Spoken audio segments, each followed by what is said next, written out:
Kalau tuan membeli nampan, beli jugalah pelita. Kalau ada yang bilang saya ini tampan, perlu mengganti kacamata. Itu sekedar membalas pantun saja. Karena dalam tradisi Melayu, kalau orang berpantun, kita balas. Kalau dia tak berpantun, tak usah pula kita pancing-pancing. Sama-sama kita hormati tamu-tamu narasumber kita yang luar biasa.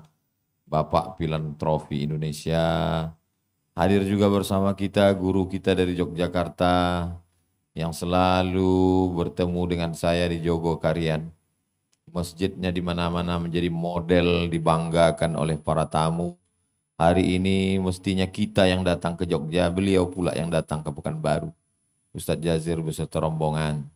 Tentu saja sahibul hajat, kawan-kawan, sahabat-sahabat dari kolaborasi Masjid Pemberdaya, kemudian sahabat-sahabat dakwah dari Dompet Dakwah, ada juga pembina ketua Yayasan Tabung Wakaf Umat, tentu saja dari pihak pemerintah Al-Mukarram Maulana Masrul Kasmi, bapak-bapak, ibu-ibu, pengurus masjid yang besar tak dihimbau gelar, yang kecil tak dapat disebut nama, insya Allah kita semua yang hadir ini tanpa menyebut, tidak mengurangi rasa hormat dan takzim saya, semuanya insya Allah dimuliakan Allah Subhanahu Wa Taala. Amin ya Rabbal Alamin. Riau yang merupakan pecahan Kesultanan Melayu dari Johor, kalau diurut lagi sebelum Johor ini menjadi kerajaan Johor, dia adalah kerajaan besar Melayu Malaka. Yang Malaka itu hancur pada abad yang ke-15 setelah sultannya dipukul habis oleh Portugis. Lalu kemudian kalau diurut lagi sebelumnya, kerajaan Melayu itu berpusat di Tumasik. Tumasik itu sekarang Singapura. Yang orang Melayu pun susah masuk ke sana, termasuk saya. Jadi kalau diurut urutannya dari Tumasik menjadi Malaka, menjadi Johor, Terengganu, kecil-kecil. Lalu salah satunya menyeberang, itulah dia menjadi Siak Sri Indrapura. Lalu kemudian salah satu dari Sultan Siak itu bernama Sultan Abdul Jalil, menelusuri tepi sungai Siak. Dapatnya lah tempat yang strategis, yang bagus, lalu diletakkannya lah tiang pancang, maka berdirilah bangunan yang kokoh tegak sampai hari ini. Pada tahun 1762 Masehi. Dan bangunan yang pertama di kota Pekanbaru ini adalah masjid yang ada di Pasar Bawah, kata orang sekarang. Di depan masjidnya ada pasar yang dikenal dengan nama Pasar Senaplan. Orang Melayu membuka pasar pekan biasanya sepekan sekali, maka disebut dengan pekan. Karena ini pekan yang baru, karena ada pekan tua, ada pekan yang lama. Maka terkenallah dia dengan nama Pekanbaru Pasar Senaplan. Tapi awal cikal bakalnya adalah masjid. Masjid Al-Alam namanya, Masjid Alam yang ada di Pasar Bawah itu. Itu jauh lebih tua dari kota Pekanbaru. Lebih tua dari pasarnya sendiri. Jadi kalau kita sholat, idza qudiyatis shalah, kalau kamu sudah sholat, fantashiru fil ard, maka keluarlah dari masjid, wabtaghu min fadlillah, carilah rezeki. Apa makna ayat itu? Mestinya keluar masjid ada pasarnya. Jadi masjid yang betul-betul mengikut sunnah itu, ya masjid Pasar Bawah itu. Karena keluar masjid langsung ke pasar. Walaupun sekarang orang ke pasar tidak ke masjid. Jadi kota Pekanbaru ini didirikan oleh ormas, orang masjid. Sekarang ada kota tak punya masjid. Ada pula kampus, masjidnya masjid insya Allah. Tak tegak-tegak, tak berdiri-berdiri. Kita bangga menjadi orang Pekanbaru. Kenapa? Karena Pekanbaru berawal dari masjid. Jadi kalau sekarang orang berpikir bagaimana memakmurkan masjid, maka orang Melayu, orang Pekanbaru 300 tahun yang lalu sudah berpikir bagaimana masjid memakmurkan orang. Ini yang baru diwacanakan orang. Tapi bercerita tentang kehebatan Melayu masa lalu, itu sama dengan orang Islam bercerita tentang kehebatan Bani Abbasiyah, Bani Umayyah. Nostalgia masa lampau. Jadi sekarang alhamdulillah anak-anak muda ini bangkit lagi semangatnya. Maka mengundanglah para pakar-pakar dari berbagai penjuru negeri yang tidak hanya berteori tapi sudah membuktikan secara nyata. Tinggal lagi kita mengembalikan kejayaan masa lalu itu. Bagaimana masjid-masjid. Kota Pekanbaru sekarang penduduknya 1.200.000. Suku yang paling banyak pertama Minangkabau. Yang kedua Jawa.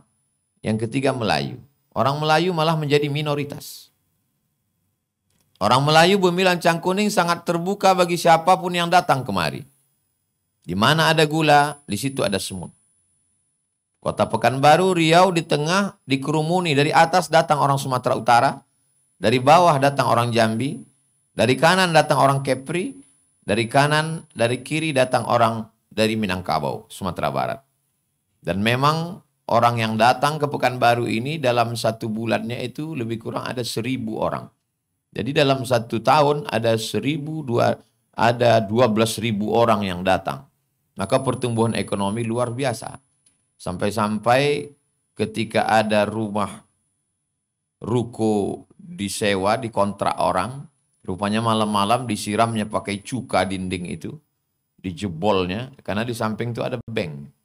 Tertangkap oleh Pak Polisi di Poltabes, ditanyanya, kamu orang mana perampok? Saya tak boleh sebut nama daerah, menjaga kode etik jurnalistik. Saya dari Provinsi An. Kenapa kau merampok di Riau? Riau ini enak dan nyaman. Gitu. Jadi sampai perampok pun senang di Riau ini. Investor semuanya senang. Walaupun di sini orang Melayu, tapi orang Melayu sangat terbuka kepada orang lain. Jalan yang paling panjang, paling besar di Pekanbaru ini adalah Jalan Jenderal Sudirman. Bukan jalan Hang Tuah, Hang Lekir, Hang Jebat, dan Hang Kesturi. Di Jalan Sudirman itu bangunan yang paling besar, paling tinggi, namanya Pustaka Suman HS. HS itu Hasibuan. Di samping Suman HS itu ada gedung, namanya Gedung Kaharudin Nasution. Halak kita sesudena.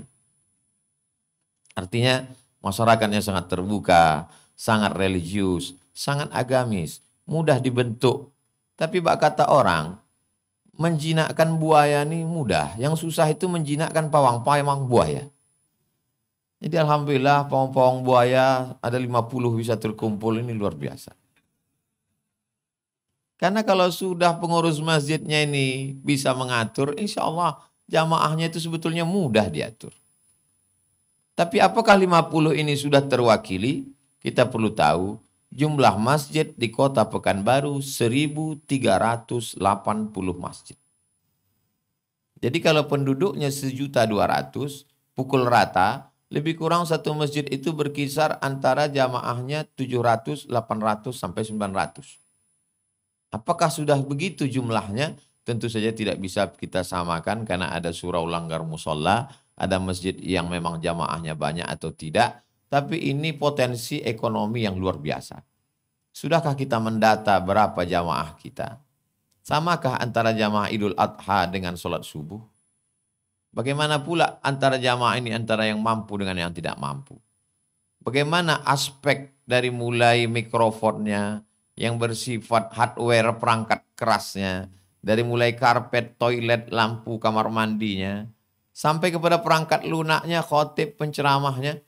Ada satu masjid dengan bangganya berkata, Jumat ini tabungan masjid kita 200 juta. Tapi tak jauh dari situ sayup-sayup terdengar suara mikrofon. Hutang masjid ini 200 juta. Bukankah sesama masjid saling tolong-menolong? Dan berapa kali pula saya tausiah di beberapa masjid bertanya, kalau saya tak ingat, tak salah masjid ini dulu ketuanya Pak Anu. Dia yang pertama saya bawa kemari. Betul Ustaz Somad. Mana dia sekarang? Sejak tak terpilih lagi jadi ketua masjid, tak pernah lagi kemari Pak Ustaz. Apa yang terjadi sesungguhnya dengan masjid kita? Dengan segala prestasi masa lalu dan permasalahan masa sekarang, mau dibawa kemana masjid kita ini? Alhamdulillah pakar-pakarnya hadir, Kalau 50 masjid yang jadi ikut contoh model pada hari ini berhasil sebulan setahun akan datang, maka ilmu-ilmu para pakar, para ahli, para konsultan kita ini itu menjadi amal jariah, dan model contoh hari ini itu tinggal dikopi oleh masjid-masjid yang lain. Sehingga dia menjadi sesuatu yang bukan hanya sekedar ceramah, tausiah, wacana, tablik akbar, tapi dia sesuatu model contoh hidup yang bergerak. Tanpa harus didefinisikan masjid menurut etimologi, terminologi, menurut sifulan-sifulan. Karena kita sudah terlalu lelah dengan teori-teori ini. Mestinya kita saja yang langsung datang ke berkeliling Indonesia, ke Yogyakarta. Tapi rupanya karena kelembutan, kelemahan hati mereka datang kemari. Maka terima kasih kita yang tak terhingga buat anak-anak muda ini. Kalau saya secara pribadi sebagaimana sahabat-sahabat tahu, itu bagian iklannya saja. Jadi ke depan kita buat yang lebih besar, pengurus-pengurus masjid kita datangkan, bagi yang sudah berhasil masjid-masjid sekeliling ikut studi banding, mengambil pelajaran kopi barang-barang yang bisa diambil, lalu kemudian berapa masyarakat yang sudah diberdayakan, dari mulai dia sebagai baitullah, hanya sebagai tempat ritual ibadah, dia juga sebagai baitul mal, tempat sirkulasi perputaran uang, dia juga sebagai baitul dakwah, dia sebagai tempat lembaga membawa umat amar ma'ruf nahi mungkar, dia sebagai baitul tarbiyah, dia juga sebagai pendidikan formal, bagaimana setiap masjid punya sekolah, kita didik remaja masjidnya punya tim media. Maka kalau dulu orang berpikir bagaimana orang bersedekah ke masjid di sekitar masyarakat. Jadi kalau ada jamaahnya 1000 itu sajalah.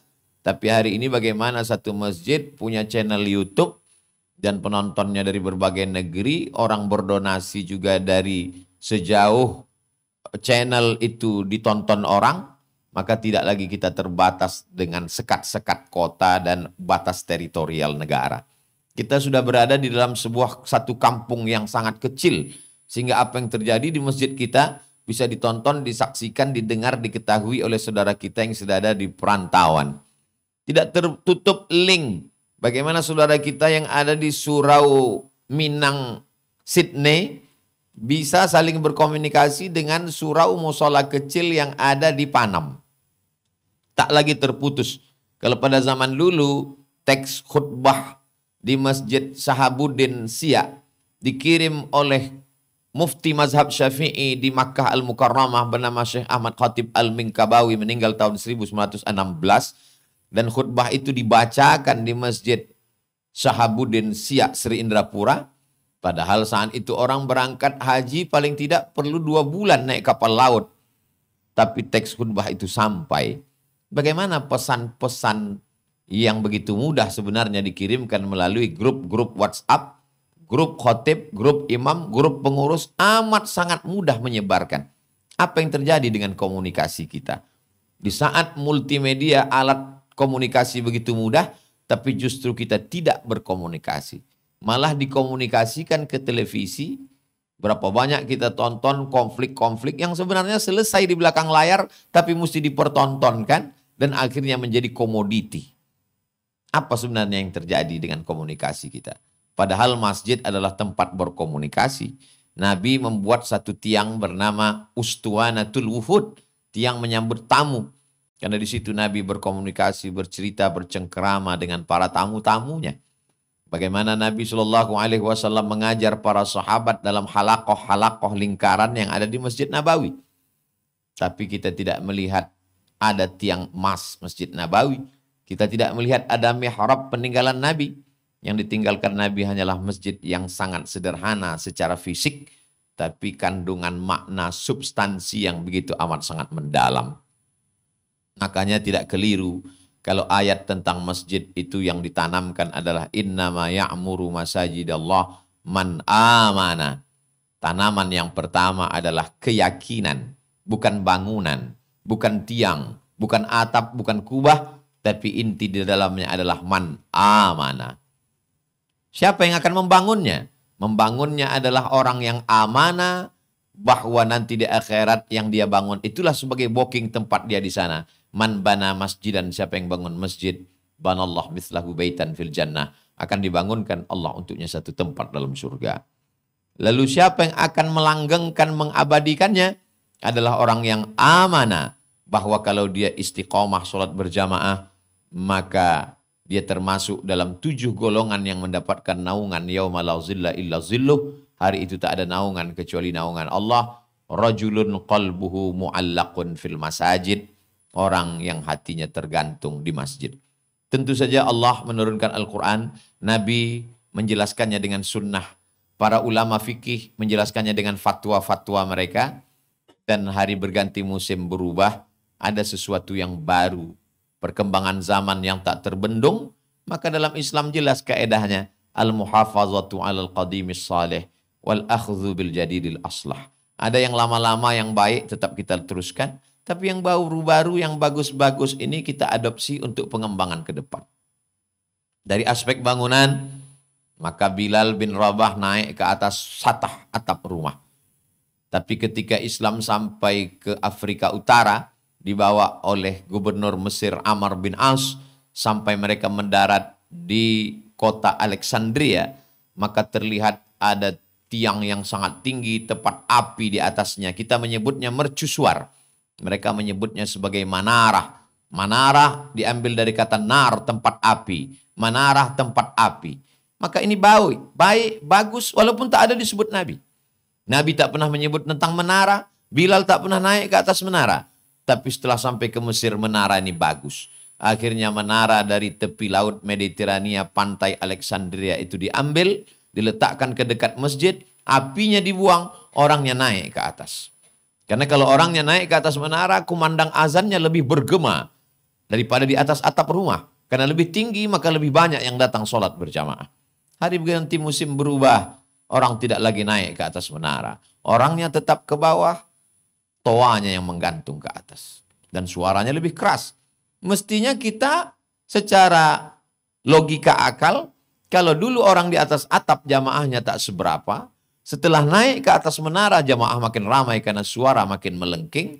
Setelah ada pengeras suara mestinya makin ramai. Tapi justru pembicaraanlah yang masih makin ramai. Apa yang diramaikan orang sekarang? Apakah imam itu sholatnya batal atau sah atau tidak? Karena suara mikrofon itu kabelnya menggantung sampai ke atas dan kena tai burung yang ada di menara. Muncul masalah baru. Begitulah perkembangan zaman yang luar biasa. Akhirnya kita hidup dalam suatu dinamika yang kalau tidak kita kelola dengan baik, maka dia bisa menjadi konflik. Tapi kalau ini kita kelola dengan baik, maka sesungguhnya perkembangan zaman ini akan menjadi ledakan dakwah yang luar biasa. Saya yakin dan percaya keberhasilan dari para pakar narasumber kita di berbagai masjid percontohan model di seluruh Indonesia bisa didatangkan di Pekanbaru. Maka ke depan saya optimis kemiskinan, fakir, yatim, du'afa itu justru diberdayakan melalui masjid. Jadi kalau selama ini orang takut ke masjid karena gajinya akan diambil sedekah, infak, wakaf, orang justru akan semakin bersemangat ke masjid karena dengan ke masjid dia mendapat peluang-peluang baru. Rabbana atina fid dunyanya dapat, wa fil akhiratinya dapat. Kita tidak ingin orang yang sedang susah secara ekonomi, tertekan secara psikologis, dia ingin mendapatkan ketenangan dalam masjid. Begitu masuk ke dalam masjid, ceritanya tentang neraka jahanam, akhirnya pulang dari situ tak lama dia pun meninggal dunia. Masalah kematian memang sudah ajal ketetapan Allah. Tapi paling tidak, kita tak bisa menambah usia jamaah ini. Jamaahnya sudah ditetapkan Allah umur mereka. Tapi paling tidak sisa umur mereka bisa kita buat berkualitas. Kalau dia punya masalah di rumah, dia punya masalah di jalan, dia punya masalah di kantor, kita ingin dia menemukan solusinya di masjid lewat baitut tarbiyah. Kalau dia selama ini salah faham dengan dakwah, dia akan ke masjid, dia paham inilah baitut dakwah. Kalau selama ini dia sulit mendapatkan ekonomi, pinjaman, terlilit, riba, rentenir, tak makan dari pagi, maka dia menemukan solusinya di masjid. Itulah makna dari ud'u ila sabili rabbik, ajalah orang ke jalan Tuhanmu, bil hikmah wal mau'izatil hasanah, Andai perlu berdebat, debatlah dia. Tapi tetap dengan santun, wajadilhum billati hiya ahsan. Siapa yang paling dapat hidayah? Siapa yang paling mulia? Inna rabbaka huwa a'lamu biman dhalla an sabilih. Allah lebih tahu siapa yang sesat. Wa huwa a'lamu bil muhtadin. Dan dia juga yang lebih tahu siapa yang mendapatkan hidayah. Saya kira kita sudah terlalu banyak tentang teori. Yang perlu kita gali adalah dan perlu kita amalkan apa yang sudah kita dapatkan selama 2 hari ini. Mudah-mudahan ke depan Allah memberikan taufik, hidayah, inayah, ridhanya kepada kita. Sehingga terwujudlah apa yang seperti kita cita-citakan. Meneguhkan peran masjid dalam mengentaskan kemiskinan. Itu yang dapat saya sampaikan pada kesempatan yang baik ini. Mudah-mudahan ada manfaatnya. Aqulu qauli hadza astaghfirullah li wa lakum. Terima kasih segala perhatian. Mohon maaf segala kesilapan dan kekhilafan. Wassalamualaikum warahmatullahi wabarakatuh. Mohon izin Ustadz. Ya. Baik Al-Ustadz, Pak kata pantun bunga mawar tumbuh merekah di kota tua. Agar acara kita mendapat berkah, mohon kiranya Bapak Al-Ustadz memimpin doa. Kalau pergi ke kota tua jangan sampai. Kalau pergi ke kota tua belikan saya kain katun. Kalau menyuruh saya berdoa, untung jangan sampai sempat turun. Nah, kadang pernah juga udah turun, suruh naik sekali lagi. Ya, memang udah mantap protokol kita ini. Ala hazihi niyah, untuk niat yang baik-baik ini. Al-Fatihah. A'udzubillahi minasyaitonirrajim. Bismillahirrahmanirrahim. Alhamdulillahirabbil alamin arrahmanir rahim maliki yaumiddin iyyaka na'budu wa iyyaka nasta'in. Ihdinas siratal mustaqim siratal ladzina an'amta 'alaihim ghairil maghdubi 'alaihim waladdallin. Amin. Allahumma shalli ala sayidina Muhammad wa ala ali sayidina Muhammad. Allahumma alif baina qulubina, satukan hati kami. Li'imari masajidik, untuk memakmurkan masjidmu ya Allah. Allahumma ja'alna minal mutahabbina bijalalik, jadikan kami orang-orang yang berkasih sayang karena Engkau. Azillana tahta zilli arsyika, berikan kami naungan di bawah singgasana arasmu. Yauma la zilla illa zilluk, pada hari itu tak ada naungan kecuali Engkau. Allahumma ja'alna min mu'ammiri masajidik, jadikan kami orang-orang yang memakmurkan masjidmu. Wa min zurriyatina, sampai kepada anak cucu kami sampai hari kiamat nanti ya Allah. Allahumma tahhir qulubana minal hasadi wal kibriyai wal azamah, sucikan hati kami dari angkuh sombong dan merasa diri besar, lebih berjasa, lebih mulia. Waj'alna minal mukhlasin, jadikan kami orang-orang yang ikhlas. Allahumma jama'na ma'al habibil mustafa fi jannatikal ula, sebagaimana kau satukan kami di dunia ini bersama sahabat-sahabat kami yang memakmurkan masjid, satukan pula kami di surga Jannatul Firdaus bersama Nabi Muhammad sallallahu alaihi wasallam. Waffiqna lima tuhibbuhu wa tardah, tanamkan taufik dan ridhamu dalam hati kami, supaya kami beramal hanya beramal mencari taufik dan ridhamu semata ya Allah. Ilahana anta maksuduna wa ridhaka matlubuna, tak ada maksud kami kecuali Engkau, tak ada yang kami cari kecuali hanya ridhamu semata ya Allah. Rabbana filana dzunubana, ampunkan dosa kami, wali abaina, ayah kami, wali ummahatina, ibu kami, wali azwajina, pasangan hidup kami, wali masyayikhina, guru-guru kami, wali dzurriyyatina, anak cucu keturunan kami, wali man hadarana, semua yang hadir dalam majlis yang mulia ini. Allah maftah bainana wa baina qaumina bil haqqi wa anta khairul fatihin. Bukakanlah segala masalah, lepaskanlah dari segala problem antara kami dan umat kami, karena Engkaulah sebaik-baik yang membuka segala permasalahan. Rabbana atina fid dunya hasanah wa fil akhirati hasanah wa qina adzabannar. Wa sallallahu ala sayyidina Muhammad wa ala alihi wa sahbihi wasallam walhamdulillahi rabbil alamin.